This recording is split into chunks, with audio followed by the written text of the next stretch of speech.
right, here we are. What are we screaming about? I got the man right here, Eliel Swinton, better known as Coach E. Hey, Let's go, baby. Thank Let's you go. Thank you for having me. You got it. You got it. Well, here I am at a beautiful facility that you're a partner in, working at, training athletes. Man, this place is gorgeous. Thank you. Tell us a little bit about what goes on here. Well, at EPC, one of the main things we're trying to work on, is especially recovery. Now, we do everything else. We have strength coaches, we have this and that, but recovery is one of the main things that a lot of parents and kids don't really focus on. Right. But if you don't focus on recovery, how are you going to last in this game, whatever you're playing? Sure. So we have to get these people, we got to get people, and especially the parents, dialed in to why recovery is important.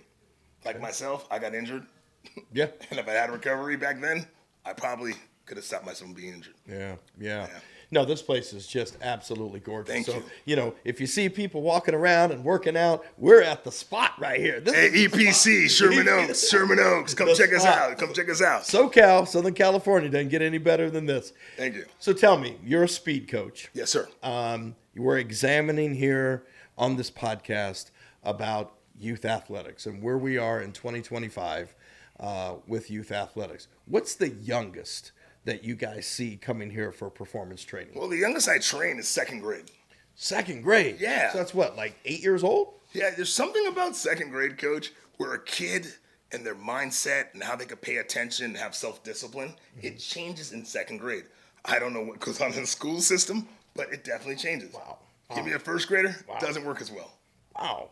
So at second grade, first of all, I mean, it's your opinion, but what's the mindset of a parent bringing in an 8-year-old, a second grader? Let me say this again. Okay. When I say second grade, that's when we do speed training. Okay. By the time the kids get here and they're doing weights, we're looking at 7th and 8th grade or kids that are developed early. Okay. But speed training starts at a young age. Because if you really think about it, kids learn to walk by their parents. They put their fingers out, they got the stroller, they learn how to walk. But no one learns how to run fast. They just start running. Right. So it's my job to teach these kids the biomechanics of how to run fast by doing things slowly at first so that they can understand how to move slow through the motions, but then they pick up the pace, and by the time we're done, these kids are actually running like sprinters. Wow.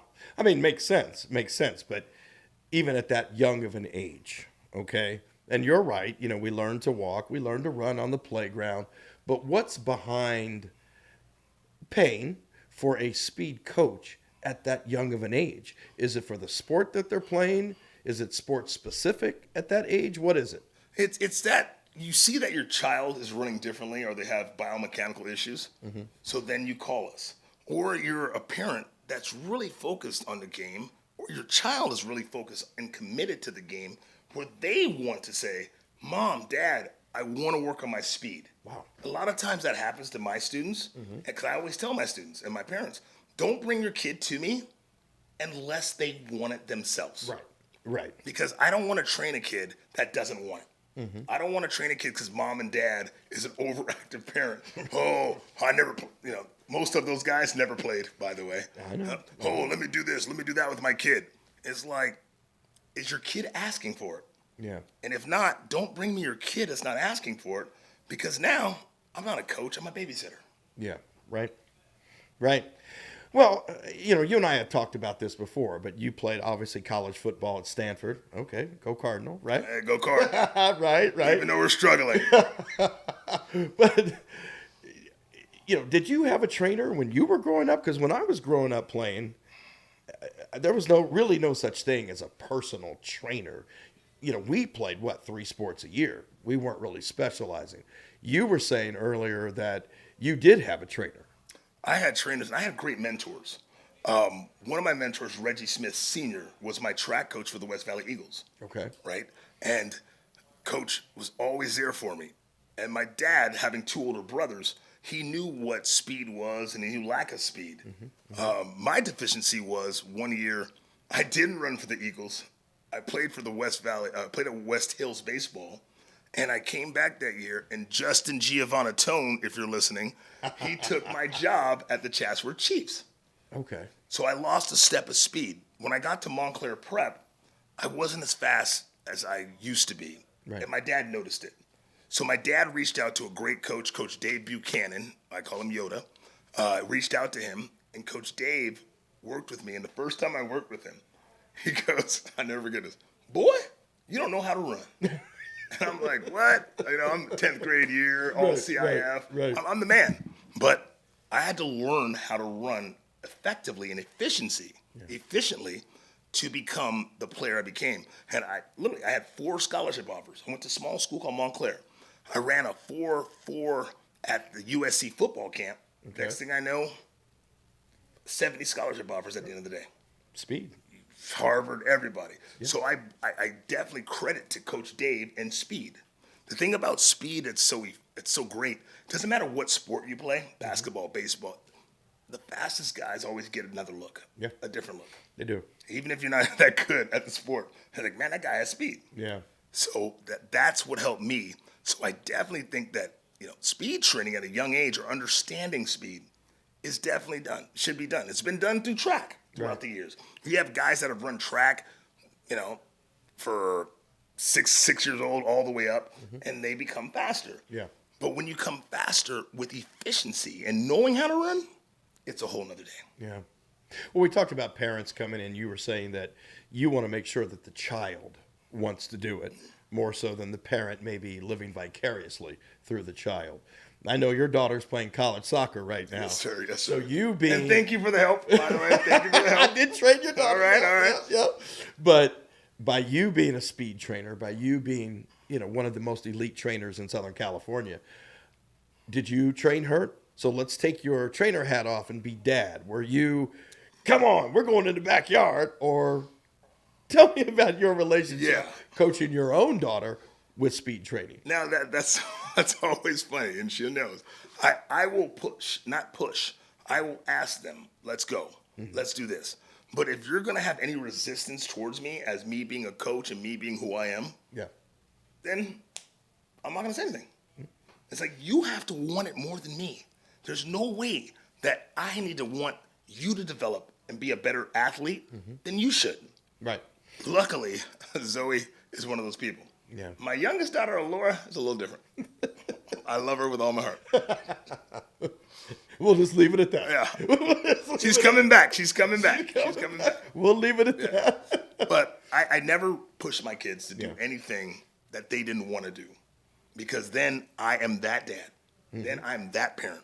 And I will never want to be a parent that pushes my kid. Oh, come on, we're doing this. We're doing this. No, you need to tell me, Dad, let's go to the gym. Yeah, let's go to the factory at my old gym. Like, let's go train. And if you're not going to say that to me, I'm just going to be quiet. So when you get those parents, that parent that comes to you and you see them pushing their kids so hard, but you see in the kids' eyes, they don't really want to do it. What do you say? I mean, are you honest with them and say, look, your child really doesn't want to be here? I mean, how do you approach that? Well, I always ask the parents first, like, how's it going? Like, how's it going with your kid? I have a kid that just recently stopped training because me and the dad looked at it and he said he's not applying the homework. He's not doing what you ask him to do. And I feel like I'm pushing him and he's not pushing himself. Yeah. So I said, let's take a break. He might not be at the age where he's mature enough to understand what's going on. Sure. So let him grow up. Hit me back when you think, and this guy went to my high school. It's like, hit me back when you think he's ready. And if he's never ready, then he's never ready. Yeah. It's just the way it is. But I would never, I always talk to the parents, make sure that we're on the same page. Yeah. That the goal of the child is not the goal of the parent. Now, the goal of the parent can be the goal of the child, but it's got to be the child pushing it. There's a kid, Hunter Green. We all know Hunter Green played in Notre Dame. Of course, yeah. Right? I talked to Russell. Cincinnati Reds. I remember talking to his dad, Russell Green. Hunter asked me to go train. Hunter asked me to go here. Hunter asked me. One of my best friends, Brad Fulmer, grew up in Chatsworth, played for who Brad played for? Finished up with the Angels, won a World Series. But I remember going to his house on a Saturday, right, and spending the night, and all of a sudden his dad, he wakes me up. Hey, E, I need you to field for me. And I got my dad pitching. So I'm over there, all right, let me field for you. But he called the shots. Yeah. And see, this is what I'm talking about. And I guess for me in my era, it was different because we were the ones. The kid was the one going to the park playing ball, saying, hey, Dad, can you drive me here to play some ball? with the trainers, with the elite work that you're doing, it's good to hear that the kid really wants to be here. The kid really wants to get better because it. We've been around it. The overzealous parent. Oh my gosh. And so now they're paying to come to a place like this. That's fabulous. But if their kid isn't a starter or their kid doesn't make the varsity basketball team, do they say anything to you? Do they come back to you like, hey, we were doing all this training 3 days, 2 days a week. How come my kid didn't win the state title in track and field? Well, the blessing is we work with strength, we work with speed, but we don't really dial in to how a kid swings the bat. If a kid can pitch, that's not our job. That's the job of their coach. So if the kid's not performing that way, then maybe change the sport. I don't know. But it's not my responsibility.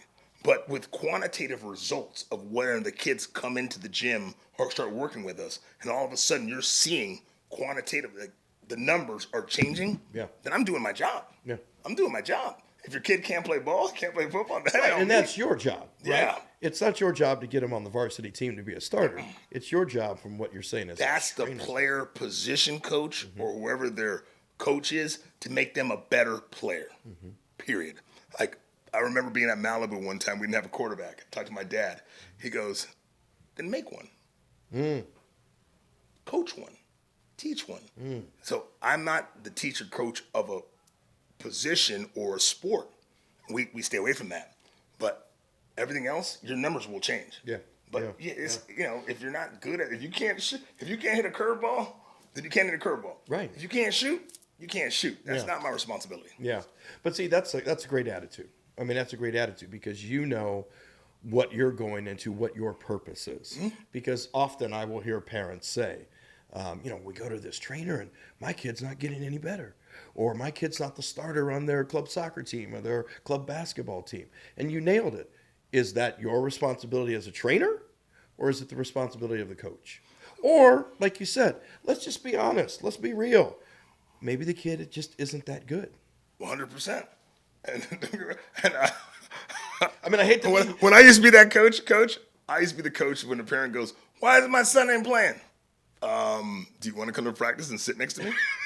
Right. Be honest with you, your son sucks. That's why he's not playing. Oh my goodness! Because he sucks, and it sucks. You have to tell a parent that, dude, your son's not good. So your expectations of him aren't realistic. Yeah, they just aren't realistic. Yeah. And sometimes you have to. And I hate to break people's hearts, but you have to tell them. Yeah. I coach at Sierra Canyon too. I'm the speed coach for their football team. Like some of the kids when they come in, I'm just like, you can't run, you suck. And then, but I look at them and laugh, coach. I go, but you know whose job is to make you better? Yeah.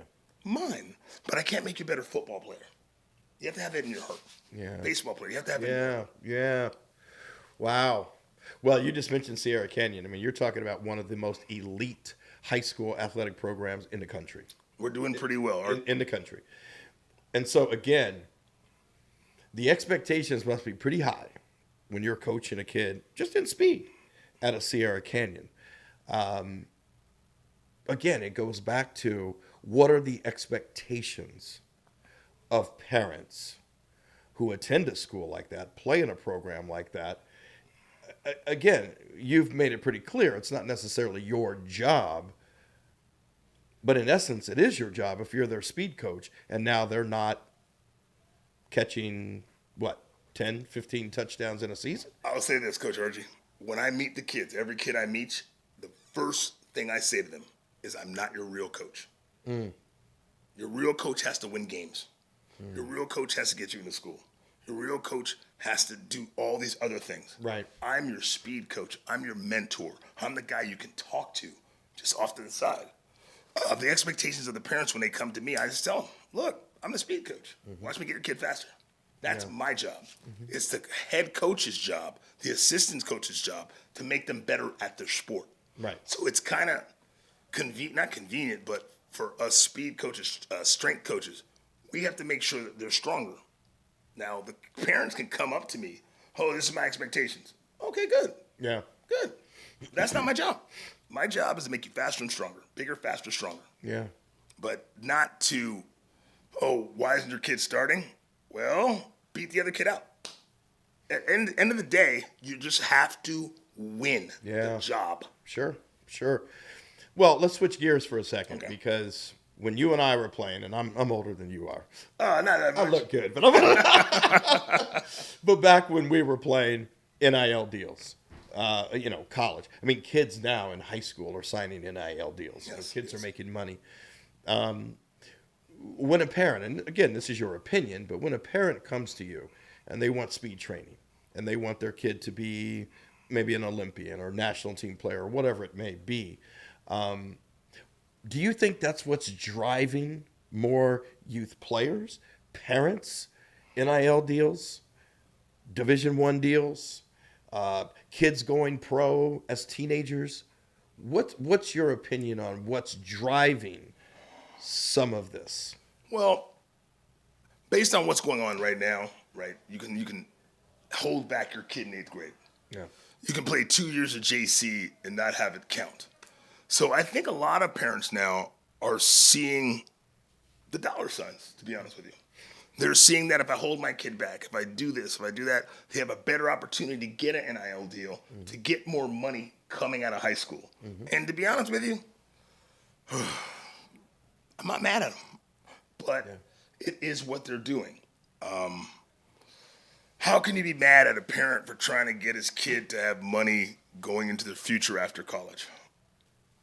And the way the system has been set up, they're allowing it to happen. You got kids double holdbacks. You have double holdbacks. Double holdbacks. You have double holdbacks and then 2 years in JC. So you got 4 years. Yep. And all of a sudden you go into, let's say, football, because that's the best sport. Not the best. No, the best example. The best example. Right. Because they don't lose any time. Soccer, they want younger players. Football, they want older players. You know what I mean? So they don't lose any time when it comes down to their sport in college. But now you're like 21 as a freshman. Right. So now you're going to get that NIL deal. You might make money freshman year, sophomore year, junior. But you know what? The opportunity to go pro, it's still the same. Yeah. You have a 1% opportunity. So you might make money in college, and then that's it. Yeah. Yeah. That's it. Or you can be a kid that doesn't get held back, and just goes into the system, and you ball, and you're still making money. But these parents nowadays, it seems like they don't want to take the chance of rolling the dice. They just want to say, you know what? Let's do it. Now, the thing that sucks is when you do all that, and your kid still sucks. I'm just saying, your kid still doesn't make it. That's the worst thing in the world. Because, like, man, you didn't graduate with your class. You know what I mean? And then it's like, and you still suck. And I see that happening. But that's funny the way you put it. But you're right. And you being a Stanford man, come on, Stanford, highly academic. All right, education-based athletics. Mm-hmm. Are we losing in high school, in college? Have we lost education-based athletics? Because you mentioned a lot about money, which I agree with. I would say this. No, because there's only a percentage of the parents that are doing it. Now, I don't know the numbers, but how many percentage kids held their kids back compared to how many don't? Right. I don't know the percentages, but it might be 50% holding back, maybe less. But there's still kids that are not getting held back that are going. Yeah. Yeah, no, you're right. But it's, I mean, again, for me working in a high school, I want to make sure that I'm holding my families and players to education-based athletics.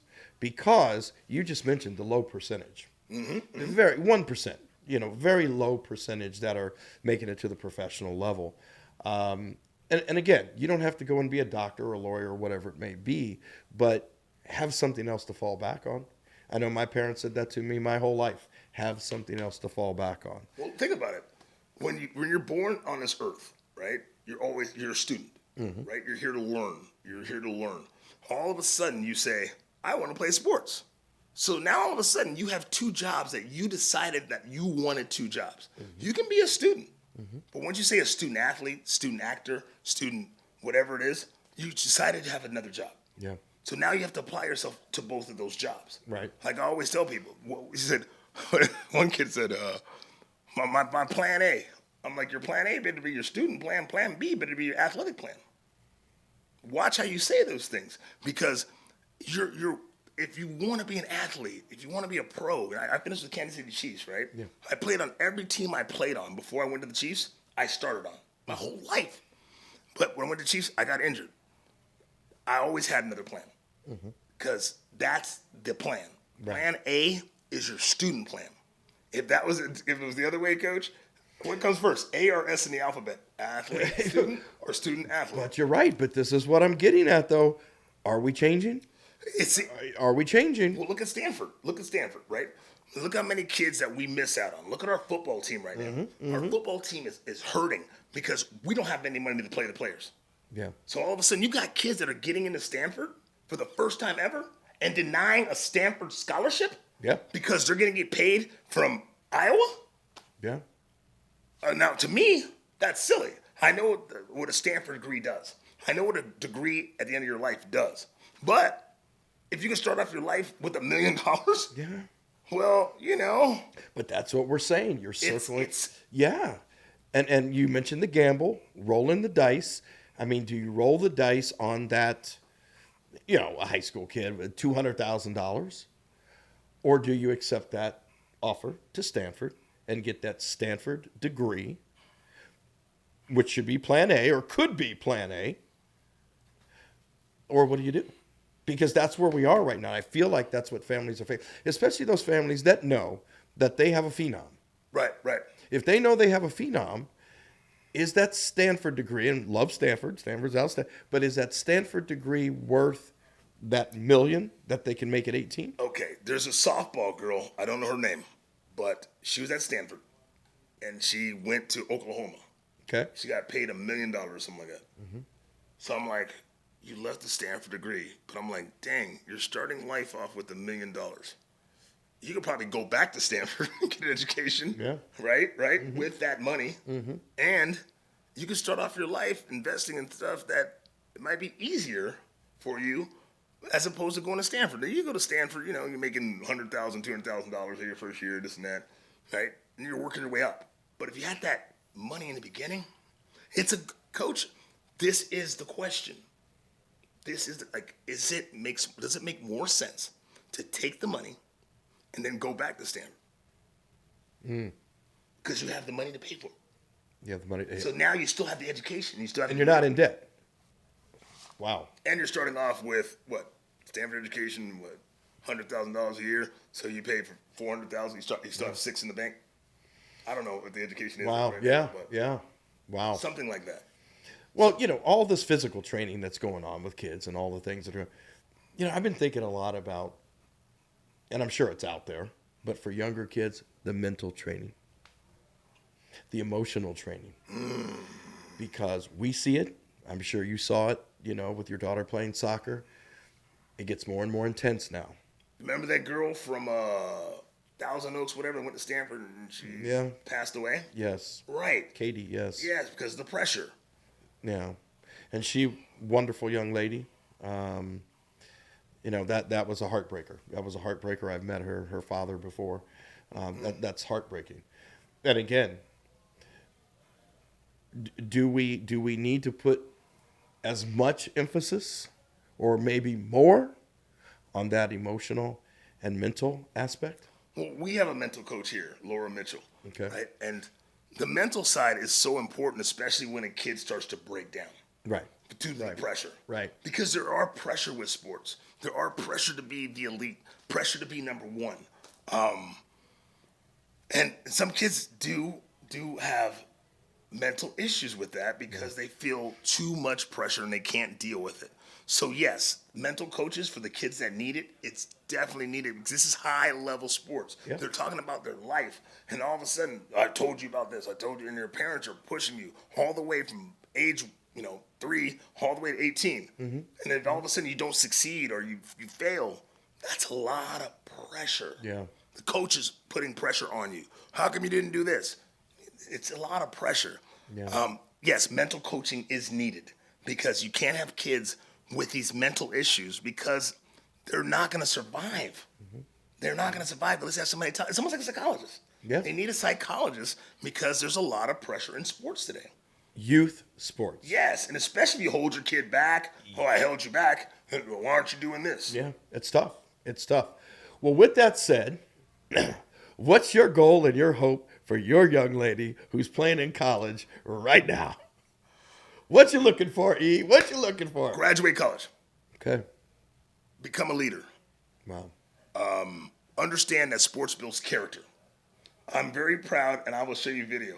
Zoe is a freshman. And in the beginning of the game where everybody leads, she's the one in the middle leading the group. Wow. I'm not surprised, though. No, I did cry. I did cry. I was a freshman captain, too. But I did cry because I'm like, my honey is becoming a leader. Yeah. Even though her team's not doing that well, they won one game this year. The leadership qualities that I see that she's doing, I know she can apply them later on in life as a worker at a company. And that's the most important thing, that she learns leadership, character, self-discipline, hard work, how to deal with people, camaraderie. Mm-hmm. That's what sports brings you. The other side of sports, I don't know, that's like the reward, like the true reward if you can do it. Besides that, sports is supposed to teach you about your character. Yeah. Like I always say, in America, we have sports.